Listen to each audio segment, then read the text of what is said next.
रिंकेश जिनका यूट्यूब पे हम ये वीडियो बना रहे हैं, उनका जो मसला है, केस है, उनकी जो प्रॉब्लम है, दिक्कत है, वो 10 साल पुरानी है। तकरीबन 10 साल से वो इस समस्या से परेशान थे। 10 साल से उनकी बोन में दिक्कत थी, 10 साल से उनकी बोन जुड़ नहीं रही थी।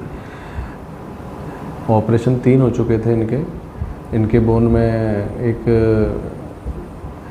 रेयर दुर्लभ किस्म का बोन ट्यूमर था, जिस बोन ट्यूमर की वजह से इन्होंने ऑपरेशन कराए।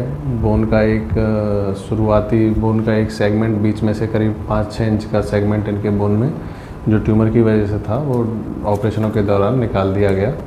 और उस स्पेस को फिल करने के लिए जो शुरुआती ऑपरेशन 2-3 हुए, उसमें बोन में फिबुला जो साइड की हड्डी होती है छोटी, टिबिया बोन में ट्यूमर था, तो टिबिया बोन के गैप को फिल करने के लिए फिबुला बोन का एक सेगमेंट लगाया गया। वो सेगमेंट सफल नहीं हुआ, उस सेगमेंट में जुड़ाव नहीं हुआ।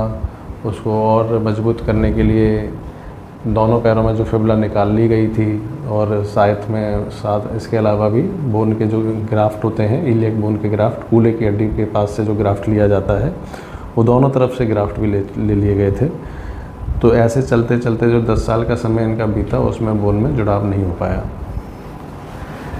जब ये हमारे पास आए तो इनके जो बोन में एक्सरे की स्थिति थी, उसमें आप देखेंगे तो पैर टेढ़ा हुआ है, पैर में टेढ़ापन है, फिबुला बोन में गैप है, फिबुला बोन निकाल ली गई है, जो प्लेट्स हैं ब्रोकन है, प्लेट टूटी हुई हैं, और जो दूसरी प्लेट टिबिया पे लगी हुई हैं वो भी लूज हो गई हैं, उनके भी स्क्रू बाहर निकल गए हैं। जो फ्रैक्चर है वो जुड़ा नहीं है, जो जुड़ाव की स्थिति नहीं है। जो फिबुला ऊपर तो जुड़ी है पर नीचे की तरफ फिबुला में कोई जुड़ाव की स्थिति नहीं है, प्लेट भी लूज हो गई। जारोब सर्जरी में जो बीच में जितना भी बोन नहीं जुड़ाव की स्थिति में था, जो प्लेट थी, जो स्क्रू थे, सारा मटेरियल निकालने के बाद बोन में कॉटमी करके यहाँ से एक फ्रेम लगाया गया है।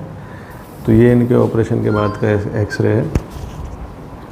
इस ऑपरेशन के बाद के एक्सरे में जो बोन में गैप है वो ये क्लियर गैप है, जहाँ से फिबुला जितना भी मटेरियल था फिबुला का, वो जो कि नॉन यूनियन की स्थिति में था, उसको निकाल दिया गया है। और एक ऊपर कॉटमी बोन में की गई है, जिससे कि नीचे से इस बोन सेगमेंट को नीचे ले जाके हड्डी को बनाया जाएगा।